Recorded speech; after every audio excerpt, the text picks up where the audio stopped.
प्रणाम आचार्य जी। मैं स्नेह या यूँ कहूँ तो अटेंशन की प्राप्ति के लिए कभी कभी अपने आप को कमज़ोर दिखाती हूँ। मैं ऐसा क्यों करती हूँ?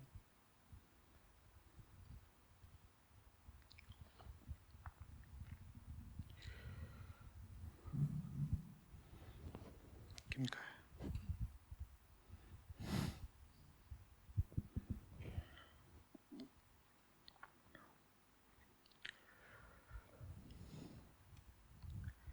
हम सब पूर्णता में जीना चाहते हैं। हम सब स्वास्थ्य में जीना चाहते हैं।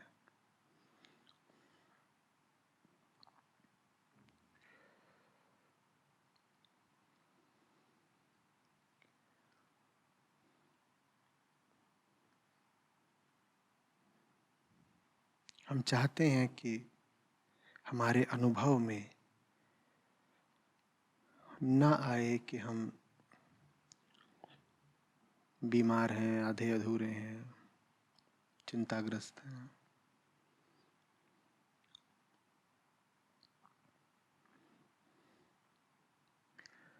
पर ऐसा हो नहीं पाता।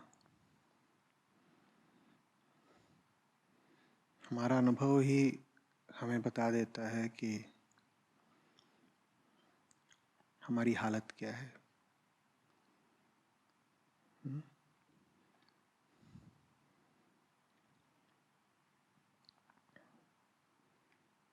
स्वयं से ही पूछो तो बात खुल जाती है। तो हम फिर अपने आप को एक विचित्र तरह का हास्यास्पद धोखा देते हैं। हम कहते हैं कि मुझे तो पता है कि मेरी हालत कैसी है, तो अगर स्वयं से पूछूंगा तो जानता हूं कि जवाब क्या मिलेगा। उत्तर आएगा, स्वस्थ नहीं हो तुम, बेचैन हो, बीमार हो।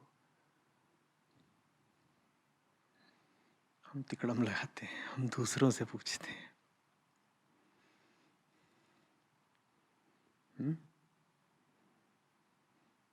और दूसरों से अगर हमको सम्मान मिल जाए, स्वीकृति मिल जाए, स्नेह मिल जाए, तो फिर हम अपने आप को जताते हैं, अपने आप को साबित करते हैं। देखा, हम ठीक ही हैं। उसने कहा।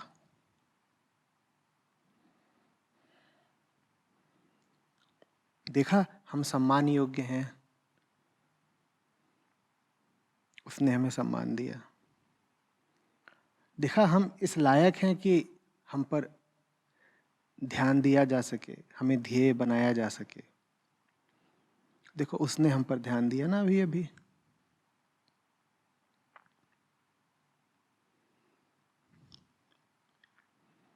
दूसरों से स्वीकृति की कामना वास्तव में बताती यही है कि आप खुद अपने आप को स्वीकृत कर नहीं पा रहे। अगर कोई अपनी ही दृष्टि में स्वच्छ होगा, संपूर्ण होगा, स्वस्थ होगा, तो वो दूसरों से प्रमाण मांगने क्यों जाएगा? दूसरों से प्रमाण मांगने जैसे ही आप पहुंचते हैं अपने स्वास्थ्य के प्रति, वैसे ही ये तय हो जाता है कि आप अस्वस्थ हैं। दूसरों से जैसे ही आप प्रमाण मांगते हैं अपने सम्मानीय होने का, वैसे ही ये तय हो जाता है कि आप सम्मान के काबिल नहीं हैं। और ये कोई दूसरा नहीं तय कर देता, ये बात आपने ही तय करी होती है। आप अगर स्वयं को सम्मान दे रहे होते और निश्चित होते आप कि आप सम्मान के पात्र हैं, काबिल हैं, तो दूसरों से क्यों पूछने जाते क्या मैं इज्जत का अधिकारी हूं, क्या मुझे थोड़ा सम्मान मिलेगा?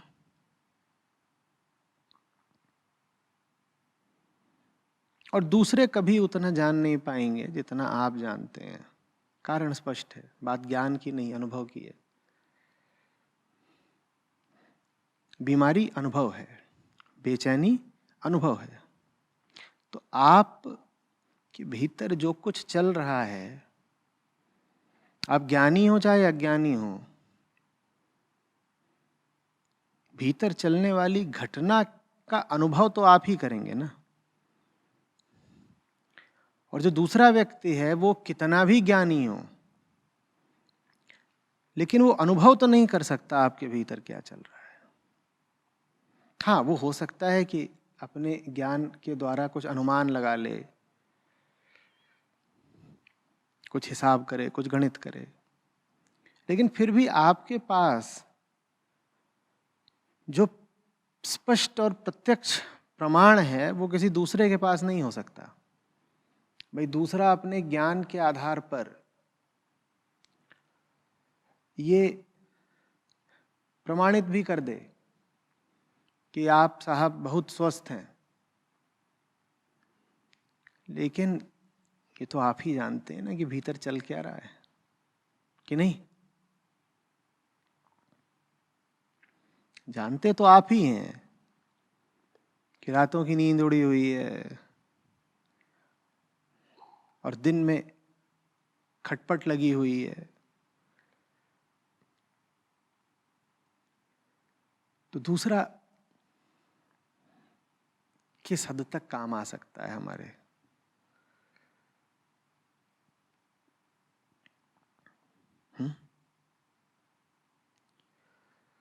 इसीलिए दूसरों से मान्यता और स्वीकृति पाने की इच्छा, मैं कह रहा हूं, सबसे ज्यादा उनमें देखी जाएगी जो खुद को मान्यता नहीं दे सकते, जो खुद को स्वीकृति नहीं दे पाते। दूसरों से प्रेम पाने की इच्छा भी सबसे ज्यादा उन्हीं में देखी जाएगी जो स्वयं को प्रेम नहीं कर सकते। भली बात, आप स्वयं को प्रेम नहीं कर सकते, आप दूसरों के पास जाते हैं, मुझे प्यार करो, मुझे प्यार करो। दूसरे ने वो कर भी दिया जिसे आप प्यार बोलते हैं, तो क्या फर्क पड़ जाना है? भूलिएगा नहीं कि मूल तकलीफ क्या थी, किस वजह से आप दूसरे के पास गए थे। आप स्वयं को प्रेम नहीं कर पा रहे थे। और स्वयं को प्रेम क्यों नहीं कर पा रहे थे? क्योंकि अहम कैसा भी दिखता हो, कैसा भी आचरण करता हो, कैसा भी दलिद्दर सा उसका चरित्र हो, लेकिन एक बात जान लीजिएगा, वो सच्चाई का और ऊंचाई का बड़ा कद्रदान है। मैं अहंकार की बात कर रहा हूं। अहंकार दिखाई तो देता है कि जैसे सब बुराइयों का और निचाइयों का और क्षुद्रताओं का पक्षधर होता भी है, लेकिन भीतर ही भीतर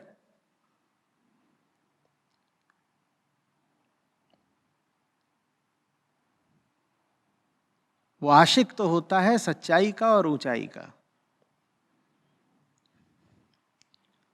तो आप अपने आप को प्यार कर पाएं, इसके लिए जरूरी है कि आपको अपने जीवन में सच्चाई दिखाई दे और ऊंचाई दिखाई दे। अब अगर जीवन में सच्चाई नहीं है, ऊंचाई नहीं है, तो आप अपने आप को प्रेम नहीं कर पाएंगे।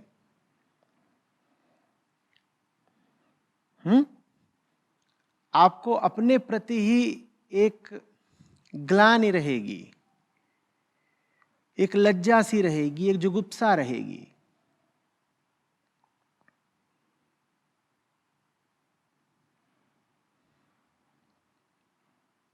लज्जा इसलिए रहेगी क्योंकि आप वैसा जी नहीं रहे हैं जैसा जीने के आप अधिकारी थे और जैसा जीना आपका उत्तरदायित्व था। आप वैसा नहीं जी रहे हैं। आप में संभावना थी ऊंचा जीने की, सच्चा जीने की, उसकी जगह आप गड्ढों में, निचाइयों में, कीचड़ में लथपथ पड़े नजर आते हैं। आप कैसे अपने आप को प्रेम करेंगे? प्रेम करने के लिए सबसे पहले प्रेम योग्य विषय होना चाहिए ना। कोई ऐसा होना चाहिए जो प्यार के काबिल हो। अगर अपनी जिंदगी ही ऐसी नहीं है कि वो प्यार के काबिल हो तो अपने आप को नहीं प्यार कर पाएंगे। जब अपने आप को प्यार नहीं कर पाएंगे तो दूसरों के सामने खड़े हो जाएंगे दिल का खाली कटोरा लेके, मुझे प्यार करो, मुझे प्यार करो। वो कटोरा खाली ही रह जाना है, उसमें आप कितने भी आशिकों से भीख डलवा लीजिए प्यार की। अभी दो तरफा चोट पड़ रही है। पहली बात तो ये कि दूसरों से प्यार मांगने आप जा ही इसीलिए रहे हो क्योंकि आप अपने आप को प्यार कर नहीं सकते। दूसरों से सम्मान मांगने आप जा ही इसीलिए रहे हो क्योंकि अपने आप को सम्मान आप दे नहीं सकते। ये पहली चोट। और दूसरी चोट, दूसरे आपके दिल के कटोरे में कितना भी प्यार, सम्मान इत्यादि डाल दें, वो कटोरा खाली ही रह जाना है। आप जिंदगी भर यही कहते रह जाओगे प्यार नहीं मिला, कोई मुझे प्यार नहीं करता।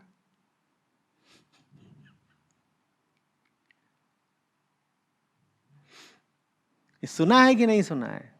अरे दूसरों से नहीं, खुद से सुना है कि नहीं सुना है? सबकी यही शिकायत रहती है। क्या? कोई मुझे प्यार नहीं करता।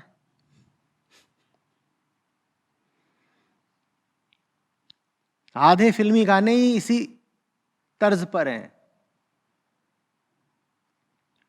कोई होता जिसको अपना हम अपना कह सकते यारो।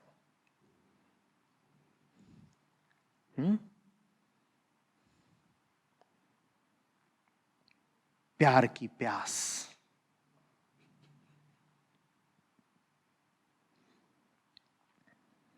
और इसीलिए फिर हम सम्मान को लेकर इतने संवेदनशील होते हैं कि किसी ने जरा सा कुछ कहा नहीं कि हम आहत हो जाते हैं।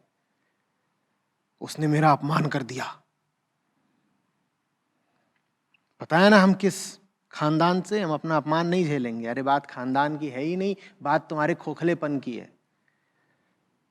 खोखलेपन को खानदान का नाम क्यों दे रहे हो?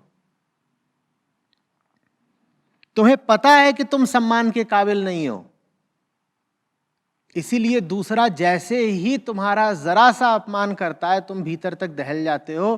तुम्हें शक हो जाता है कि कहीं खबर लीक तो नहीं हो गई, कहीं ये बात दूसरों को भी तो नहीं पता चल गई कि मैं सम्मान के लायक हूं ही नहीं। तुम कहते हो इससे पहले कि ये बात आग की तरह फैल जाए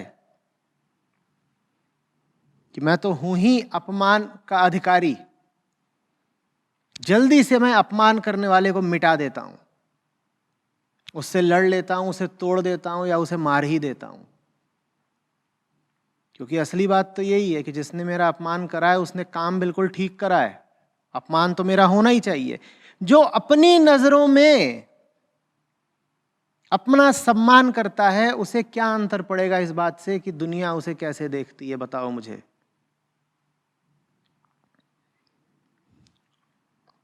जो अपनी नजरों में अपनी इज्जत करता है उसे क्यों फर्क पड़ जाएगा अगर दूसरा आकर के उसकी स्तुति कर जाए और चाहे दूसरा आकर के उसकी निंदा कर जाए, अवमानना कर जाए? क्या फर्क पड़ना है? हम जानते हैं हम कौन हैं।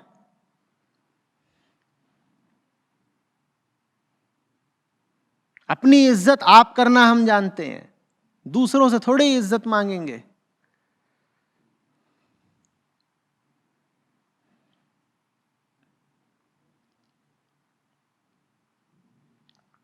समझ में आ रही है बात? तो प्यार मांगना ही सबूत है इस बात का कि आप प्यार के काबिल नहीं हो, और इज्जत मांगना ही सबूत है इस बात का कि आप इज्जत के काबिल नहीं हो। तो गड़बड़ हो गई। और ये जो अटेंशन सीकिंग बिहेवियर होता है, दूसरों का ध्यान खींचने की चेष्टा, यही सबूत है इस बात का कि आप इस काबिल ही नहीं हो कि आप पर कोई ध्यान दे। जो वास्तव में इस लायक होगा कि उस पर ध्यान दिया जाए, वो कोशिश करके दूसरों का ध्यान क्यों खींचेगा? कहो।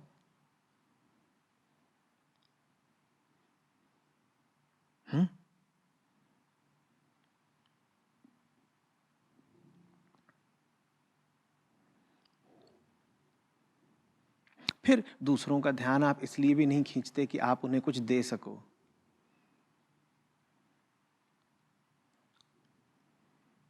दूसरों का ध्यान आप इसीलिए तो खींचते हो कि उनसे कुछ ले सको। ये तो और बड़ा सबूत हो गया ना भीतर के खाली कटोरे का। भीतर के खाली और छेद वाले कटोरे को विज्ञापित करते घूमते हैं हम।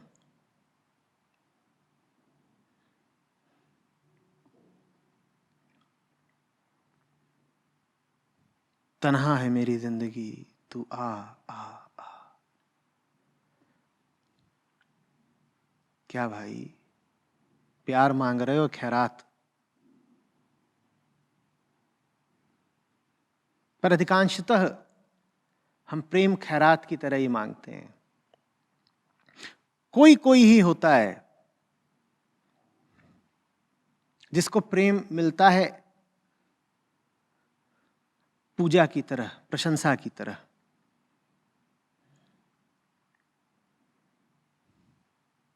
सम्मान की तरह, समर्पण की तरह। अधिकांश लोगों को तो प्रेम ऐसे ही मिलता है, सहारे की तरह, खैरात की तरह, भीख की तरह, सांत्वना की तरह। गौर किया है?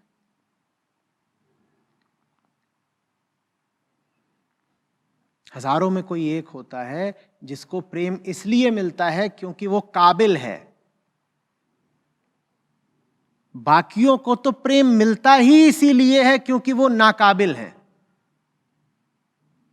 और आपकी नाकाबिलियत के नाते आपको जो प्रेम मिले उसको मैं कह रहा हूं प्रेम मत कहिएगा, खैरात कहिएगा, सहारा कहिएगा, सांत्वना कहिएगा। और हम कह भी देते हैं मेरी जिंदगी में सहारा आ गया, तुम ही तो हो, तुम्हारे बिना मेरा क्या होगा। ये आपको प्रेम थोड़े ही मिला है, बैसाखी मिली है।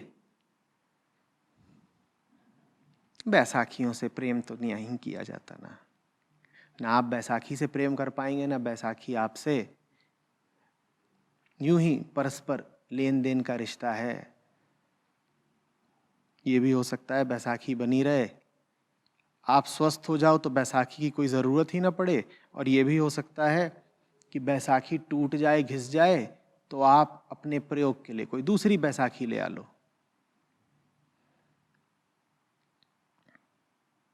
होता है ऐसा कि नहीं होता? अगर आपका और दूसरे व्यक्ति का सहारे का, कमजोरी का और सांत्वना का ही रिश्ता है, तो जिस दिन वो दूसरा व्यक्ति आपको सहारा देने लायक नहीं रहेगा, आप नई बैसाखियां नहीं खोज लोगे। और अगर आप ऐसे हो गए कि आपको अब सहारे की जरूरत नहीं पड़ी, तो भी क्या आप बैसाखियों को नहीं त्याग दोगे?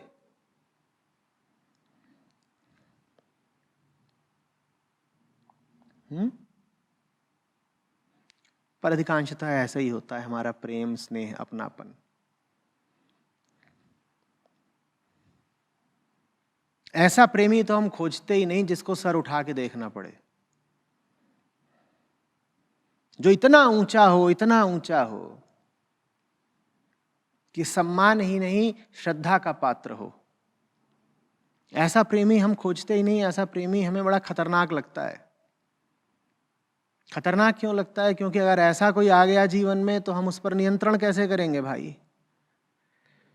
कोई छोटा मोटा जीव जंतु ले आओ जिंदगी में जिसको जेब में रखा जा सके। मुझे नए आशिक मिले हैं अभी अभी, ये रहे।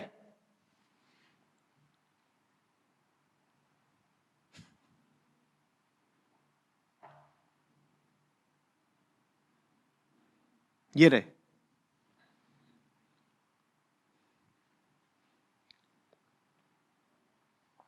कहा भी जाता है ना, तुम जैसे चार को तो मैं जेब में रख के घूमती हूं। ये ठीक है, इतना चलता है, क्योंकि अब इस तथाकथित प्रेमी को नियंत्रित किया जा सकता है। जो बहुत ऊंचा हो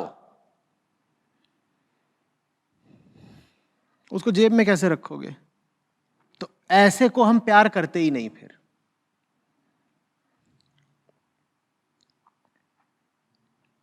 बुद्धुओं को बहुत प्यार मिल जाता है, बुद्धों को बहुत कम।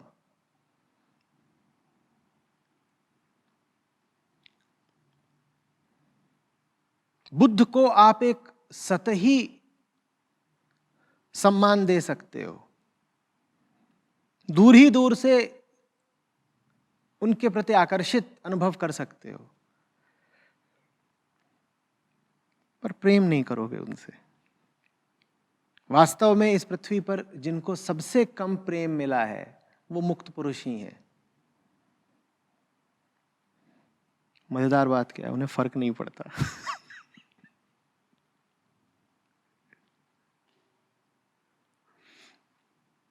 और जिन्हें सबसे ज्यादा प्यार मिला है वो सब घुग्घूलाल हैं। लेकिन मजेदार बात क्या है, उन्हें भी फर्क नहीं पड़ता। घुग्घूलाल को आप दे लो जितना प्रेम देना है, वो रहेगा तो घुग्घूलाल ही। और बुद्ध से रख लो जितना परायापन रखना है, कर लो जितनी ईर्ष्या करनी है, बना लो जितनी दूरी चाहते हो, लेकिन रहेंगे तो वो बुद्धि। बुद्ध को कोई फर्क ही नहीं पड़ना तुम उन्हें प्रेम करते हो कि नहीं करते हो। उन्हें फर्क पड़ता होता तो फिर वो बुद्ध नहीं होते। और घुग्घूलाल का कटोरा खाली का खाली ही रहना है, भले 100 लोग उनको प्रेम करने वाले आ जाएं। आशिकों की चाहे प्रेयसियों की फौज लेके चलें घुग्घूलाल, भीतर का खोखलापन थोड़े ही भर जाना है।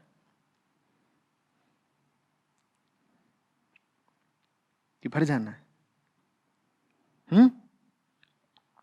दूसरे से तुम वो क्यों मांग रहे हो जो तुम खुद को ही नहीं देना चाहते? तुम खुद को तो सम्मान देना नहीं चाहते हो, दूसरे से मांग रहे हो सम्मान। तो मैं कहूंगा अगर तुम सम्मान के काबिल हो तो सबसे पहले तुम ही खुद को सम्मान दो ना। अपनी नजरों में तो गिरे हुए हो और मेरी नजरों में उठना चाहते हो। ये बात तो जमी नहीं कि जमी। और जो अपनी नजरों में उठा हुआ होगा वो प्रेम दे तो सकता है, प्रेम की भीख नहीं मांग सकता। बात समझ रहे हो ना? वो फिर सम्मान का भिखारी नहीं होगा, न बड़ा आहत हो जाया करेगा वो।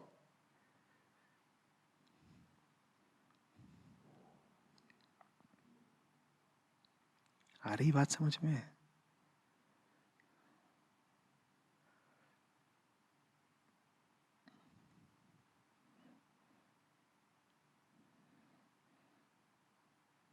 कुछ चीजें ऐसी होती हैं जो दूसरों से ही मिलती हैं, वो स्थूल चीजें होती हैं, इससे संबंधित। किससे? शरीर से संबंधित। गर्भ में होते हो तो पोषण किससे मिल रहा होता है? माँ से मिल रहा है। पैदा हो जाते हो तो हवा कहाँ से मिलती है? वातावरण से। अन्न जल कहाँ से मिलता है? धरती से। कपड़ों के लिए कपास कहाँ से आता है? पौधों से। ये सब चीजें तो दूसरों से ही आनी है भाई, आनी है ना। थोड़ी और सूक्ष्म चीजें भी हैं जो दूसरों से आती हैं। ज्ञान,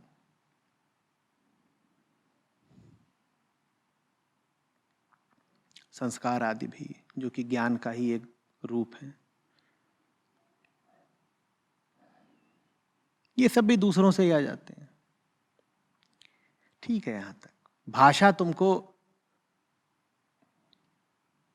आत्मा नहीं सिखाएगी। ये नहीं होने वाला कि तुम कहो कि हम दूसरों से क्यों ले भाषा। भाषा तो दूसरे ही बताएंगे। देश के नियम कानून क्या हैं ये भी दूसरों नहीं तय करें और दूसरे ही तुमको बता देंगे। ठीक, ये सब चीजें जो दूसरों से ही आती हैं। लेकिन कुछ दूसरी चीजें हैं जो दूसरों से नहीं आनी चाहिए। वो नितांत अपनी होती हैं, अपनी ही रहनी चाहिए।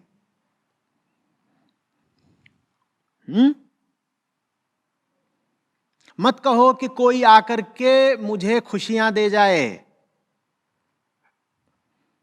आनंद तुम्हारी अपनी बात है, आत्मा की। जो अपनी खुशियों के लिए दूसरों पर निर्भर हो गया वो सदा दुखी रहेगा। लेकिन हम यही कहते हैं ना, कोई पूछता है अरे अरे मुंह लटकाए काहे घूमते हो, क्यों इतने उदास हो? हम क्या बोल देते हैं? कोई है कहां जो हमारी जिंदगी में मुस्कान बिखेर जाए? तो मुंह तो लटका ही रहेगा ना। क्या वो डार्लिंग आज इतनी उदास क्यों? तुम दूर थे ना इसलिए। आशय क्या है? आशय यही है कि खुशी दूसरे से आती है। दूसरा हो तो खुशी आएगी। जो अपनी खुशी के लिए, मैं कह रहा हूं, दूसरे पर निर्भर हो गया, उसने अपनी किस्मत में दुखी दुख लिख लिया। दुख और कुछ है ही नहीं। जो खुशी दूसरों से आती हो उसी का नाम दुख है। और इसीलिए हम बार बार भेद करते हैं सुख में और आनंद में। आनंद वो खुशी है जो दूसरों पर निर्भर नहीं करती। दूसरों पर निर्भर नहीं करती, परिस्थितियों पर निर्भर नहीं करती। वो तुम्हारी अपनी आंतरिक बात है। दूसरों पर क्या निर्भर करती हैं चीजें? अभी हमने बात करी थी। क्या क्या है जो दूसरों से आता है? रुपया, पैसा, ये सब तो सामाजिक चीजें हैं ना, बाहर से ही आएगा। खाना पीना, ये सब बाहर से आता है। जिसकी खुशियां इन चीजों पर निर्भर करने लग गई, किसी भी ऐसी चीज पर निर्भर करने लग गई जो बाहरी है, जो दूसरों से मिलती है, वो अब गुलाम हो गया ना। उसकी खुशी अब दूसरों से आ रही है, तो अपनी खुशी के लिए वो दूसरों पर आश्रित हो गया। और जो गुलाम हो गया, आश्रित हो गया, उसको बहुत बड़ा दुख मिल गया ना। क्या दुख मिल गया? गुलामी। तुम अपनी खुशी के लिए अगर दूसरों पर आश्रित हो गए तो तुमने अपने लिए एक बहुत बड़ा दुख तैयार कर लिया ना। क्या दुख? गुलामी। आनंद बिल्कुल अलग चीज होती है, बिल्कुल अलग चीज। वो इस पर नहीं निर्भर करता कि कौन तुम्हारे पास है, कौन दूर है, तुम्हें क्या मिला है, क्या नहीं मिला है, तुम्हारी जेब में कितना है, कितना नहीं है, कौन तुमको इज्जत दे रहा है, कौन नहीं दे रहा है।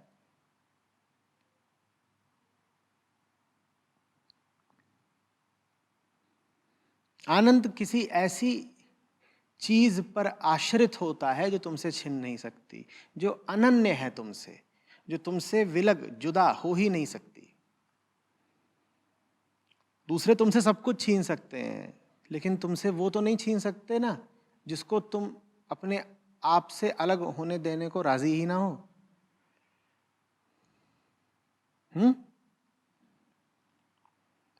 बात समझ रहे हो? उसी को बताने वालों ने कहा है आत्मा।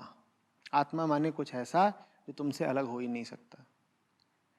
आत्मा माने कुछ ऐसा जिससे इतना प्रेम है तुम्हें कि तुम प्राण तो छोड़ सकते हो पर उसको नहीं छोड़ सकते।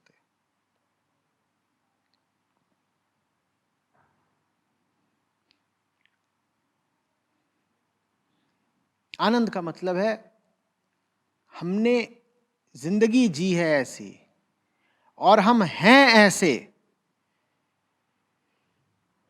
कि हम बहुत प्रसन्न हैं स्वयं से। आनंद का मतलब समझ रहे हो? हम हैं ऐसे कि हम बहुत प्रसन्न हैं। हमें कुछ मिल नहीं गया है ऐसा, हमारे साथ कुछ हो नहीं गया है ऐसा। हम हैं ऐसे कि हम स्वयं से बड़े प्रसन्न हैं। ये आनंद है। हम हैं ऐसे।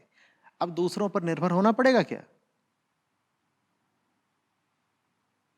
और अगर आप हो ही नहीं ऐसे कि आप स्वयं से प्रसन्न रह सको, तो दूसरा आके कितना भी हंसाए, रिझाए, चुटकुला सुनाए, गुदगुदी करे, गोद में लेके घुमाए, कितनी देर हंस पाओगे? बल्कि पता है क्या होगा? विचित्र चीज होगी। जब आपको पता है कि आप अपनी ही नजरों में प्रेम के लायक नहीं, सम्मान के लायक नहीं, तो दूसरा अगर कोई आए और आपको प्रेम दे और सम्मान दे तो आप उसको क्या समझोगे? बेवकूफ। बेवकूफ। अब जो आपको इज्जत देने आया है, आपकी नजरों में वो बेवकूफ है। बोलो उसकी दी हुई इज्जत का आपकी ही नजरों में क्या महत्व? एक दुकानदार है, ठीक है, वो नकली माल भेज रहा है, उसके पास नकली माल है, उसी को वो बेच रहा है। उसके बाद एक ग्राहक आता है और दुकानदार उससे बोलता है, ये लीजिए साहब, ये बढ़िया माल है, आप लीजिए। और बहुत बढ़िया है तो थोड़ा महंगा है, बाजार से थोड़ा सा ज्यादा महंगा है, लीजिए लीजिए। और वो जो ग्राहक है वो ले भी लेता है। दुकानदार इस ग्राहक को क्या समझ रहा है? भले ही उस ग्राहक से उसको बिक्री मिल रही है और पैसा मिल रहा है, पर उसको समझ क्या रहा है? मन ही मन क्या समझ रहा है? बेवकूफ। जानता है ना बेवकूफ है।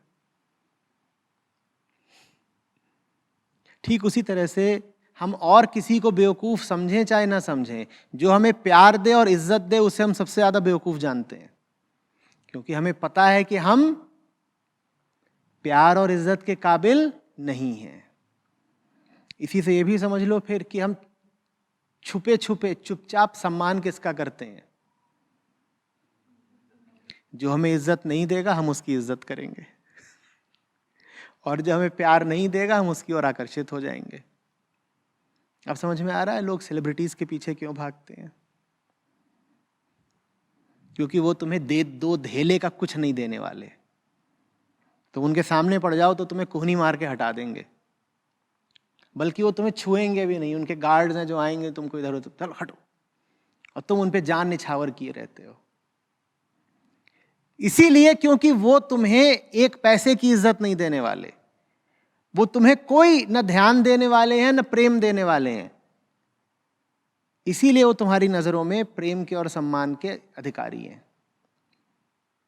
और इसीलिए तुम्हारे घर में जो लोग होते हैं जो अपनी तरफ से तुम्हें प्रेम भी देते हैं और इज्जत भी देते हैं, तुम उनका मुंह तोड़ने को राजी रहते हो। तुम कहते हो तू मुझे प्यार करता है, इसी से साबित हो जाता है कि तू महाबेवकूफ है। तू अगर इतना बड़ा उल्लू ना होता तो मुझे प्यार करता क्या? अंधे, तुझे दिख नहीं रहा मैं कौन हूं? तू मुझे प्यार कर रहा है। तो नाकाबिल आदमी को प्यार करने की सजा ये मिलेगी कि उसे तुम जितना प्यार करोगे वो उतना ज्यादा तुम्हारा अपमान करेगा।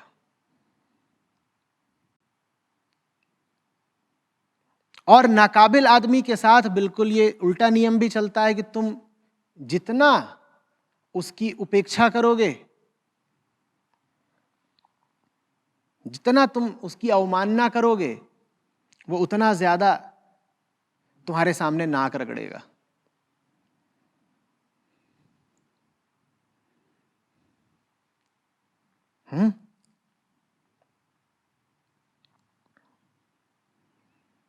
कुछ बातें हैं, समझ में आ रही हैं? इस पूरे वक्तव्य के केंद्र पर बैठी है योग्यता, पात्रता। वो पैदा करो। प्रेम मत मांगो, पात्रता पैदा करो। पात्रता पैदा कर लोगे तो अपने ही इश्क में पड़ जाओगे, फिर कोई बाहर वाला आशिक चाहिए नहीं। और मजेदार बात यह है कि जो पात्रता पैदा कर लेते हैं उनको बाहर भी फिर बहुत आशिक मिल जाते हैं, लेकिन उन्हें उनकी जरूरत नहीं रह जाती।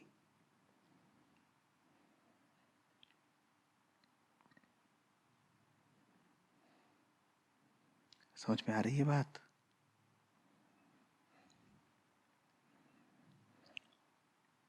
और इस तरह के सिद्धांतों में तो पढ़ ही मत जाना कि प्यार के हकदार सभी हैं। कोई कितना भी गया गुजरा हो, उसे भी प्यार तो मिलना चाहिए ना। बेकार की बात, बहुत बेकार की बात। आजकल ये खूब चल रहा है अनकंडीशनल लव के नाम पर,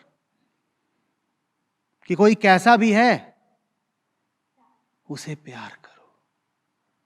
अरे वो खुद को नहीं प्यार कर सकता, कोई और उसे क्या प्यार करेगा? वो अगर खुद को प्यार करता होता तो उस हालत में होता जिस हालत में है वो? बोलो।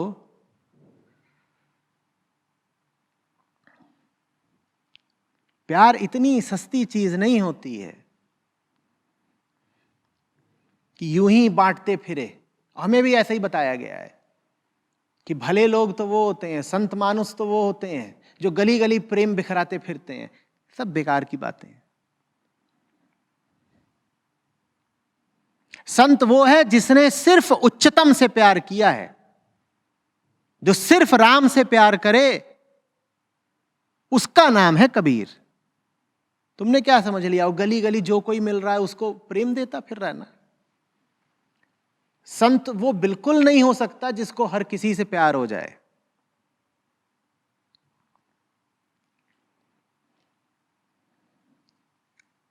जो सुपात्र हो, जो ऊंचे से ऊंचा हो, जो अधिकारी हो, सिर्फ उसको प्यार करो। और अधिकार की भी अब तुम व्याख्या समझ लो अच्छे से।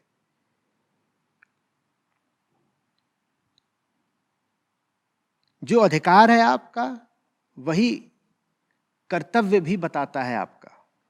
अधिकार और कर्तव्य आपके दोनों एक हैं, और वो क्या है? जीवन को सार्थक बनाना, जीवन को यथाशक्ति ऊंचे से ऊंचा जीना।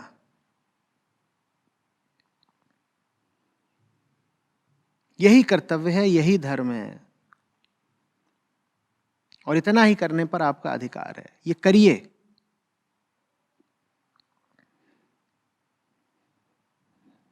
जो ऐसे जिएगा वो बहुत भरपूर जिएगा, छाती में उसके ठंडक रहेगी। और जो ऐसे नहीं जिएगा, उसको दुनिया से लाख पदक मिल जाएं, लाख तुम उसको मालाएं पहना लो, खूब उसका सम्मान कर लो, 50-60 लोग आकर के कहें कि हम तुमसे इतना प्यार करते हैं कि तुम्हारे लिए जान दे देंगे, तो भी उसके भीतर की अकुलाहट नहीं शांत होगी।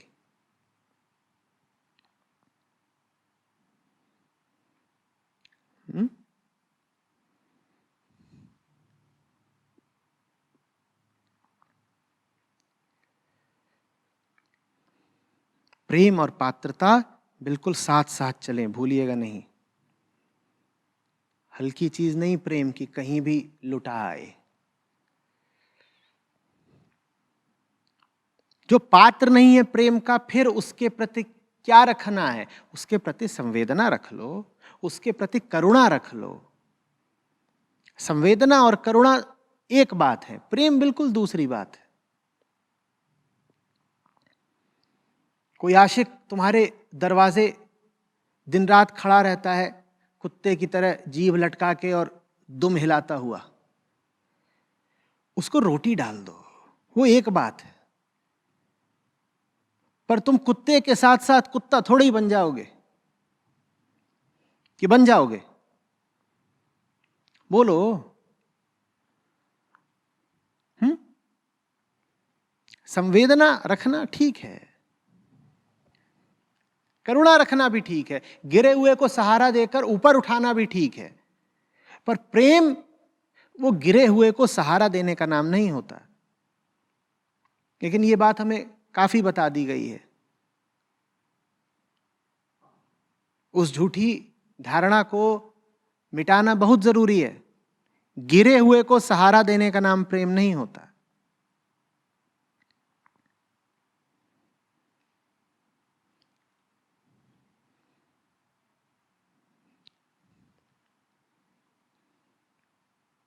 गिरे हुए को सहारा देने की बात सिर्फ उनको शोभा देती है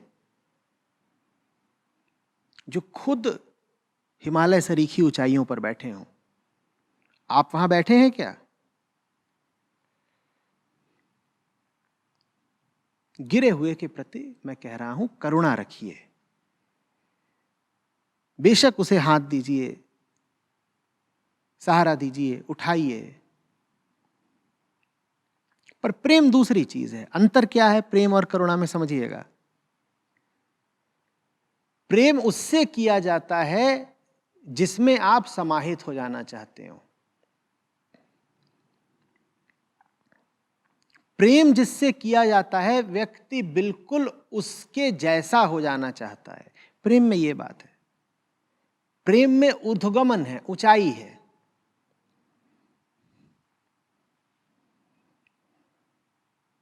करुणा में नहीं है। तुम किसी गिरे हुए बेबस व्यक्ति के प्रति करुणा रख रहे हो, तुम उसके जैसा थोड़ी हो जाना चाहते हो या चाहते हो। प्रेम में तुम सर ऊपर की ओर उठाते हो। प्रेमी तुम्हारा बहुत बहुत ऊंचा होना चाहिए, मैंने कहा हिमालय सरीखा। और करुणा में तुम सर नीचे को झुकाते हो। सुंदर बात है करुणा, ऊंची बात है करुणा, लेकिन करुणा जो भी हो प्रेम नहीं होती।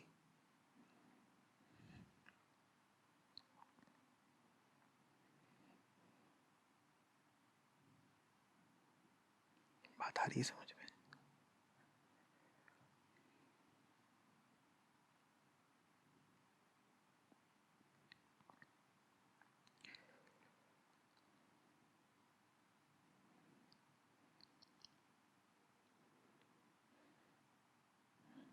अगर जिंदगी में तरक्की करनी है, ऊपर बढ़ना है, जीवन को सार्थक बनाना है, तो उसको खोजो जो तुमसे ऊपर का है, बड़ा है, और उसके इश्क में बिल्कुल गिरफ्तार हो जाओ, समर्पित हो जाओ, सुध-बुध खो दो। और जब पाओ कि तरक्की हो गई, बहुत ऊंचे उठ गए,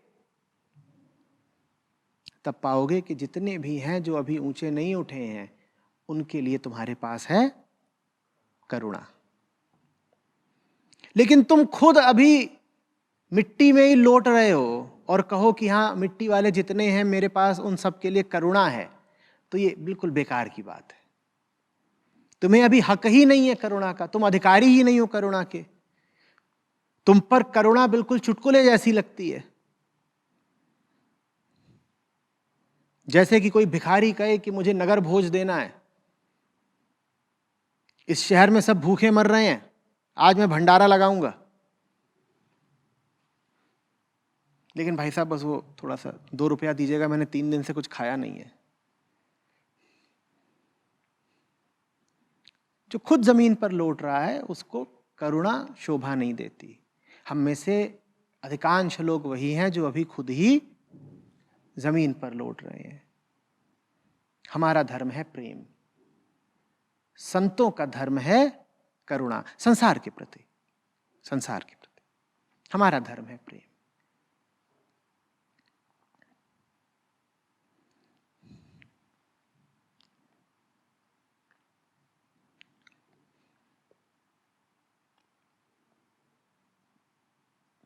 ये स्पष्ट है? इस पर कुछ और बातचीत?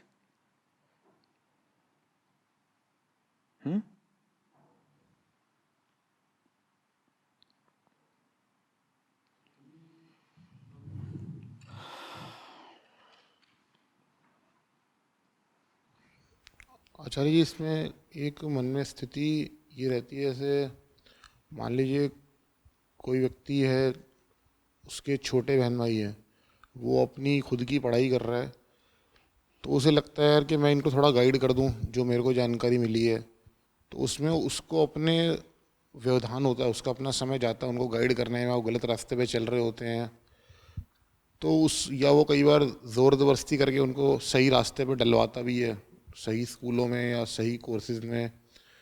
तो ये वाली चीज़ आपके हिसाब से क्या ठीक है? उसे सिर्फ अपनी ही पढ़ाई पे ध्यान देना चाहिए, पहले खुद ही अपना एक स्तर प्राप्त करना चाहिए, भाई बहनों का जो होगा या या अपनी तरफ से साथ में कोशिश करते रहना चाहिए, जो अपना अगर उसका मन कर रहा है यार उनको भी गाइड करूँ जितना मेरे को अब तक पता चला है, तो एक ये भी एक मन में। दोनों बातें बहुत अलग अलग नहीं हैं।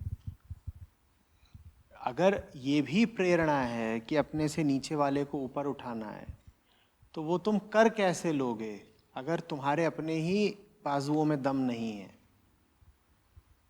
और तुम्हारे अपने बाजुओं में दम आता है ऊपर वाले की संगति से। तो नीचे वालों के लिए अगर करुणा रखनी भी है, तो वो करुणा प्रेम का विकल्प नहीं हो सकती। नीचे वालों के लिए अगर तुमको करुणा रखनी है, तो वो करुणा भी तुम अभिव्यक्त कर पाओगे तभी जब तुम्हें ऊपर वाले से प्रेम हो। समझ रहे हो बात को? नीचे वाले को उठाने के लिए ताकत चाहिए ना तुम्हें। वो ताकत तुम्हें कहां से मिलेगी? अभी तो तुम्हारे पास अपनी ही ताकत बहुत कम है। वो ताकत ही तुम्हें उससे मिलती है जो ताकतवर है तुमसे ज्यादा। और अगर तुम ये कहो कि नीचे वालों को उठाने में, छोटों की मदद करने में मैं इतना व्यस्त हो गया कि मैंने ऊपर वाले की परवाह करना ही छोड़ दिया, तो तुम ये पाओगे कि तुम नीचे वालों की भी मदद नहीं कर पा रहे हो। तो ये दोनों चीजें साथ ही चलती हैं। नीचे की भी मदद करनी है तो पहले ऊपर से कुछ पाना पड़ेगा।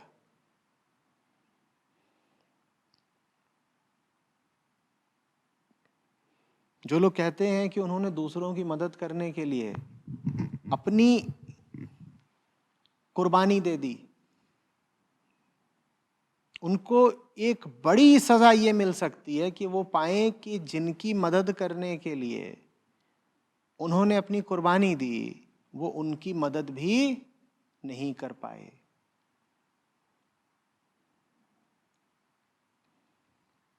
समझ रहे हो?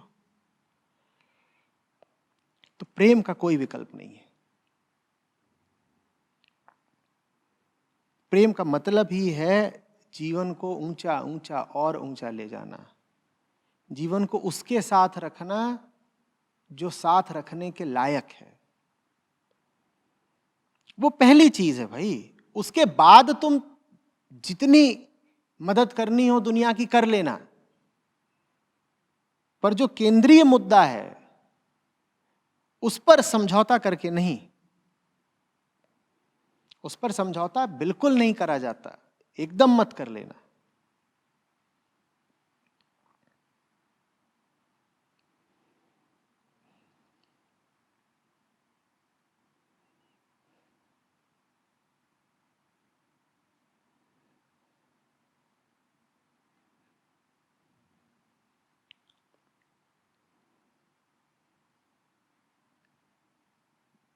ये मैं तुम्हें क्षुद्र स्वार्थ का सूत्र नहीं समझा रहा हूं। जो ऊंचा उठेगा वो स्वतः ही नीचे वालों की मदद करना चाहेगा, और जो नीचे वालों की मदद करना चाहता है उसे ऊंचा उठना ही पड़ेगा। तो बात छोटे और निजी स्वार्थों की नहीं है।